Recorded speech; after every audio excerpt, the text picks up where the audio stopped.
she is looking very, very fine. And you join me here in a hotel room in London because I had to stay down here because this morning I'm picking up my friend Dan. Now Dan has a V10 too, but a very, very special V10. And that's kind of why I brought the R8 GT Spider today, because I thought, well, if we're going to go and see a very, very special V10, we should take a very, very special V10. So let's jump in the car, hit the road, pick Dan up from his hotel, and head down to see his Formula 1 track toy.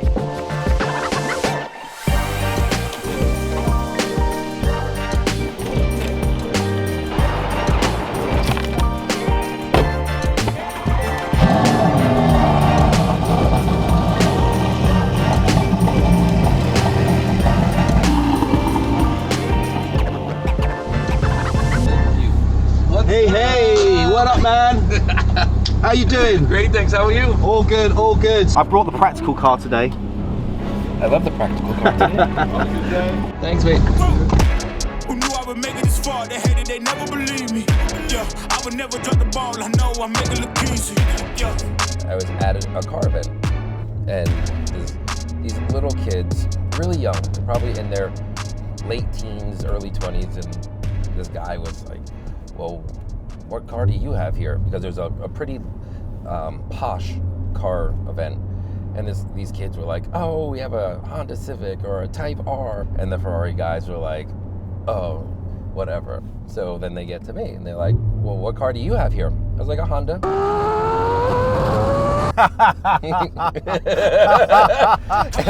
I shoot my shot, wait, hold up.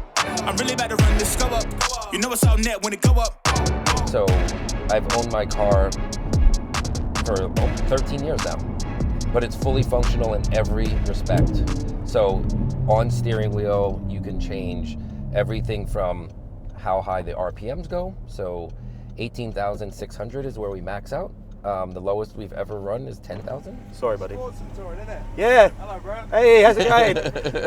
How's it going? Yeah, she's lovely, mate. She's running great. She's running great. We're actually filming a video now, so watch out. Yeah. You're in the video, mate. You're in the video. See ya. Dude, that's awesome.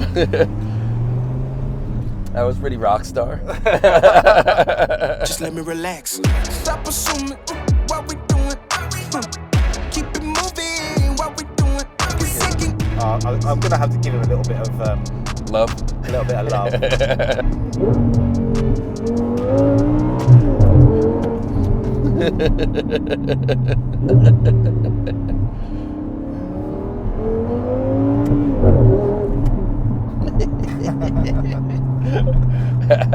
It sounds great.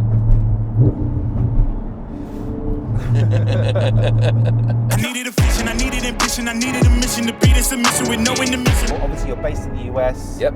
We get busy, stuff happens. Once COVID hit, you couldn't travel. So it's been 4.5 years since you've seen this car? Yeah, absolutely. The cost of flying an F1 car and or shipping an F1 car or anything actually across the world skyrockets. Yeah. My typical cost of, well, pre-COVID, it's like 7,000. So it's almost like just flying you and a companion on business class BA. COVID hits, that now is 60,000 to get it back. Woo! I was like, yeah, no. So flying over was like, that doesn't make sense. Then putting it on a ship doesn't make sense to me because, as we all know, we've watched ships break in half, things fall off of the boats. It's one-off. It doesn't exist anymore if it goes to the bottom of the drink. Because that happened, didn't it, with, I think, the Volkswagen Group. Yep. They were shipping a bunch of Lamborghinis, Porsches. They're all at the bottom of the Atlantic. At the bottom of the Atlantic. And some special ones as well, I think. Yeah. They lost like some SVJs or Ultimates or something like that. Yeah, they lost a lot of really great cars. But they can build them again. They can. You can't build yours again. No. That's it, it's done. Yeah. Not the third place Hockenheim car. Like, yeah, of course we could build a car. Yeah, it won't hold the chassis number. It won't hold the racing history. Jacques Villeneuve wouldn't have driven it. Olivier Panis wouldn't have driven it. So it's really one of a kind. So putting her on a boat doesn't really work for me. Well, I'm sure she's been well looked after, and I am excited to get there and see her for myself for the first time. But more importantly, I want to see you enjoy that moment. So let's carry on with the drive and pick this back up when we get there. Deal. So we've just arrived. Welcome to the secret location that houses F1 cars. One shot, now the future is yours. Bro, how's it feeling? Amazing. It's absolutely amazing. Just to see it from the rear in this view. It's just such a dream come true. Such a dream come true. And then you wake up 4 years later and it's like, oh yeah, the dream really did come true. I didn't pinch myself and wake up with something else.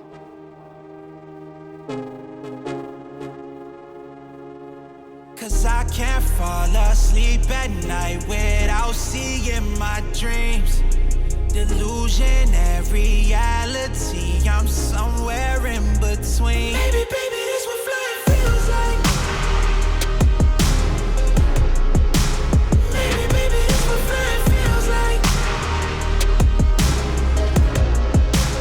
Baby, this what flying feels like. This is Dan's 2001 BAR Honda, chassis number BAR 003-04. It is powered by a screaming V10 F1 engine, although not the original Honda engine as those were taken away when the car was originally decommissioned, but instead a Cosworth V10 F1 engine commissioned by Dan specifically to be integrated into this car. And yes, it really is an actual running F1 car, but more on that in a moment.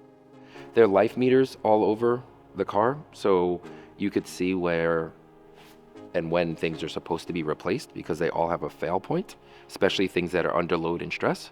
So those are all really important. But the car itself is just art in motion when you stand and see it. Hopefully it gets captured, just its beauty, because the cameras sometimes flatten. But as I believe you would say, I think that you would say it's really, really pretty in person. Oh, man.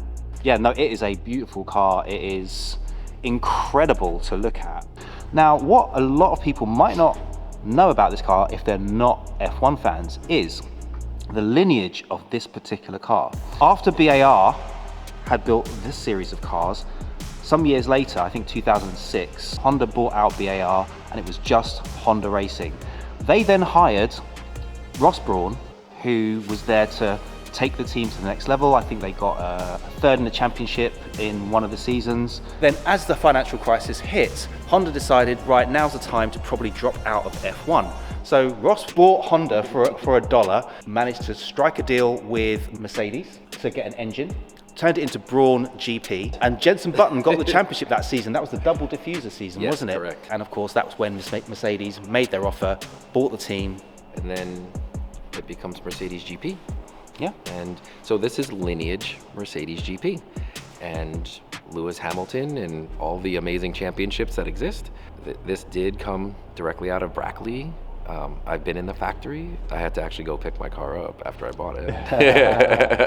Basically, you know, by buying this car, you donated to the Mercedes team. So you are technically a part of Lewis Hamilton's World Championships. There you go. Ta-da! Touchdown, ladies and gentlemen! The win! Lewis, if you're watching, it was Dan. It was all down to Dan. If he hadn't have bought this car and made space for the space that was required, then who knows how that could have... It's the butterfly effect.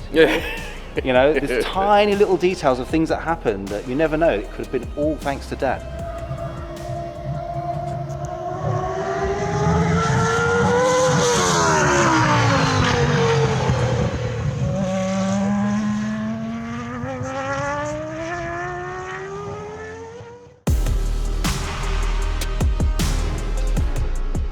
Let's just take a quick walk front to back, and then not only is Dan going to sit in the car, apparently I'm going to be allowed to sit in it. Front wing, got the Lucky Strike branding. Of course, that was not allowed in certain countries, and then eventually this particular branding from this particular industry that we won't mention was no longer allowed. Obviously we've got the bar.net on the side here, the incredible array of suspension components on this wishbone suspension. It's phenomenal, and the attention to detail on the aero here is incredible. Now these particular tyres, these are tyres just for transportation. These rims, the OZ rims, are these original? But if you look, they actually were BBS. So we're gonna remanufacture OZ so that when we run on racetracks, that they are proper OZ. And as we move back, this is when you start to see some of the underfloor aero, allowing air to run underneath the car. It accelerates the air underneath the car so that essentially it creates negative pressure, therefore downforce, which is like the opposite of the wing on a plane. Now a lot of people might think, who aren't into F1, might think that most of the downforce comes from these wings. In this era, was it around 50% off the wings and 50%? Roughly. Yeah, off the floor. Yeah, off the floor. These days, even more off the floor. Oh, and look at those brake. So brake, but also the temperature gauge. So that's cool. there's so many cool portions of a Formula One car that you don't really get to see. As you move through the car, you just constantly, as we were talking, find really amazing pieces and artifacts of history for a racing series, which we all love. And also, I mean, like, as an F1 fan, I've never been this close to the point where I can see that there's a temperature gauge on the brake. On the brakes. So AP racing, of course. Like, and how many cars can you actually just, as you're sitting here, I didn't stand up. The whole car moves. He's just rolling it. Literally. So either you're like the Incredible Hulk, or this car is really light. Muscles. Yeah, show us the guns. It's really light. So 800 plus horsepower, 850.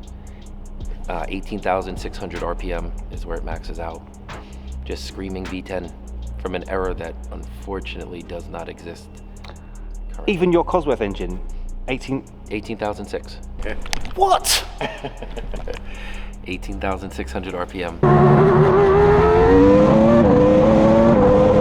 So this car is set up right now just obviously for fuel to come in on here, but on the other side there's another one. It just has a plate, so there's dual fuel, so that you could put it in from both sides of the car. These used to pump in something like 12 liters per second or something crazy like that? This is the Halon fire extinguishing system. You can kind of see your legs come up and sit over what is the Halon fire extinguisher. And then we've got the barge boards, side pods for cooling on the radiators. This is the intake for the engine itself. And as we move back, you can see obviously how the floor extends out to the side here. The winglets that were characteristic of this particular era of Formula One, which when it kind of got out of hand, they then outlawed the winglets. And we have also the top exit exhausts. And you know, just imagine the sound coming out of a V10 at 18,000 RPM.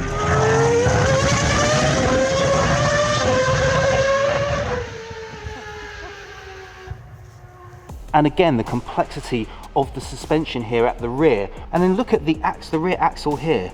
It just doesn't look thick enough to be transmitting that much power from the gearbox into these rear wheels. And again, you've got all of that carbon just on the inside of the wheel. Again, managing airflow, both for brake cooling and, as you can see, the sort of fins on the other side as the air comes off of here. The flow of the air over the top of the bodywork and the way that these particular exhausts come out over the top. You can see how much heat that part of the carbon work has actually had to endure.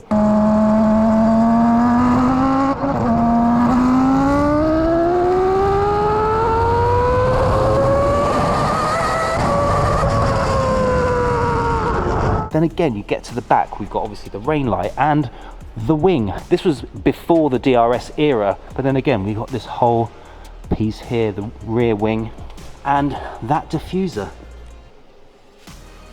Lots and lots of fins, managing the airflow again. The way the rear of the car comes to a point underneath is pretty amazing. Now also, again, this is the jacking point on the rear of the car. So this is all structural all along here. This is how you actually lift the car up in order to get the wheels off. Honestly, I think you can probably hear the excitement in my voice because just the sound of these cars in this particular era was incredible. And I can almost feel it just being next to it. But imagine if this was your track toy, I still can't comprehend it. I just can't.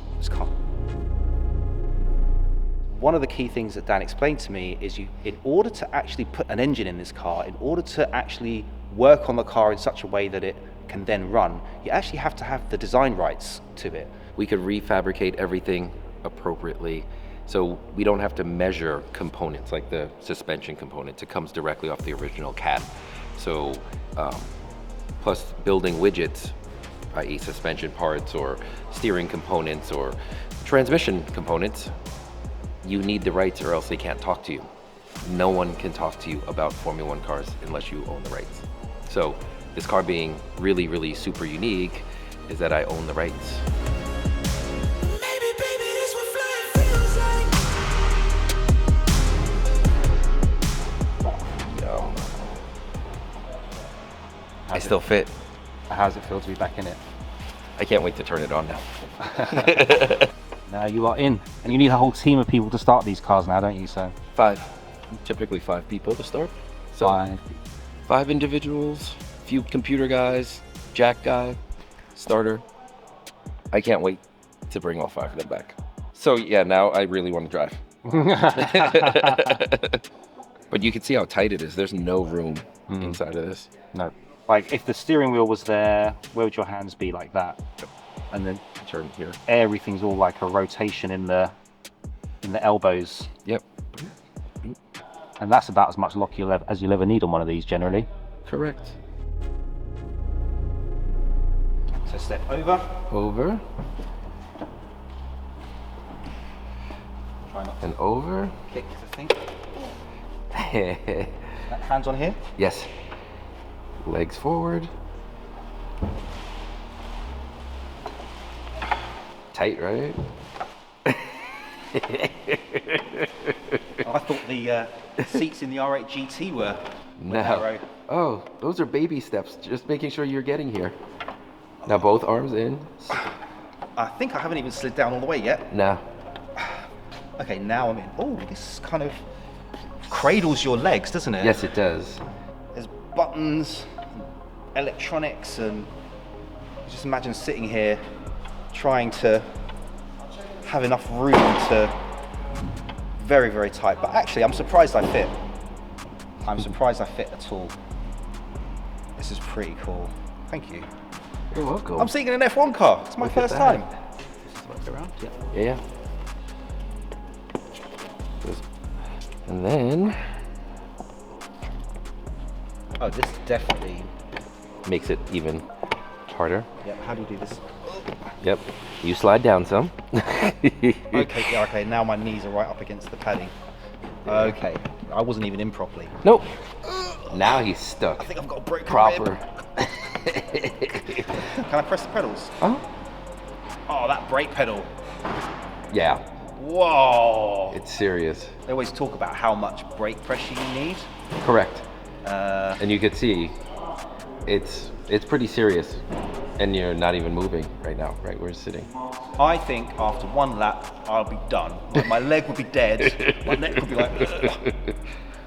How does it feel now? Properly seated. Snug. And with a helmet on, Yeah. you know. These mirrors, they're absolutely useless. And imagine at 200 miles an hour trying to look through and then, right, the road is bumpy, the wind, you can't see anything. Just stay in front of it. You're looking for blurs. Yeah, just be faster. Yeah. So now you know what it's like to sit in an F1 car. There's some padding there, which you can see just so as you're bouncing around. But there's also like this cradle kind of here that also holds your legs in position. You kind of have to adjust yourself, if you know what I'm saying, before you get in. Otherwise, there's a little bit of crushing that might happen there for the gentleman racers. And then the view over the front of the car is you have a Dan sitting on his tyre, and you know, this is it. This is the real-time view of what it looks like from inside an F1 car. This is literally, I think, I'm looking through the camera right now, and this is, I think, a fair representation of what you would see. Okay, and So then if you do knees back. knees. So yeah. You do know I'm 50 years old. Yeah, I'm trying to bring you back to your 20s. Yeah, I'm not sure that's going to work. Push. Yeah. Get these here, and then get those here. Look, now properly stand up and you feel like yourself again. I think I realise now that I wasn't inhaling completely because I don't think I could get the expansion. But I think it was kind of stopping my ribs from fully expanding. Now I know why racing drivers are so skinny. Dude, wait, come here.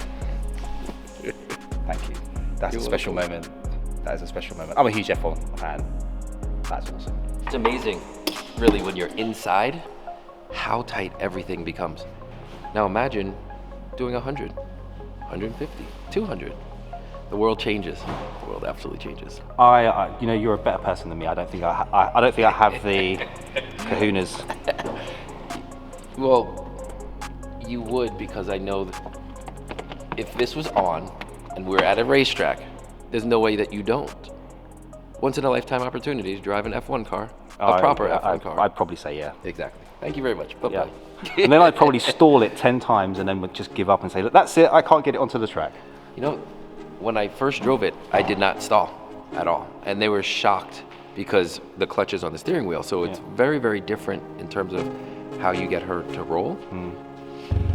Cause I can't fall asleep at night, yeah, I'll see in my dreams. Delusion and reality, I'm somewhere in between. These voices in my head get loud and they keep telling me that I'm a fool for trusting in these wings.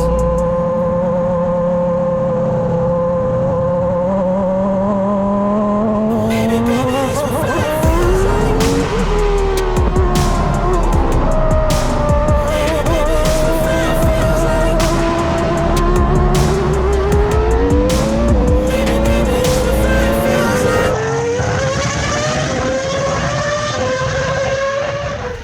What's going to happen now is a friend of mine, James of JM on Cars, is going to be showing up and he's going to be doing a full interview with Dan where we're going to get way more information about him. So if you haven't seen that video yet, make sure you check the link in the description. But final words, Dan, what's it been like to see this car? It's amazing after so much time, after all of COVID, not being able to fly it back, not being able to come here. It's just mind-boggling. It's all over. It's like love at first sight all over again. Well, I don't blame you, so make sure you hit the like button, and if you've enjoyed this video, YouTube thinks you'll probably enjoy this one too. So make sure you check it out, because then they'll recommend more of our videos to you, and we'll see you next time on Sports and Touring.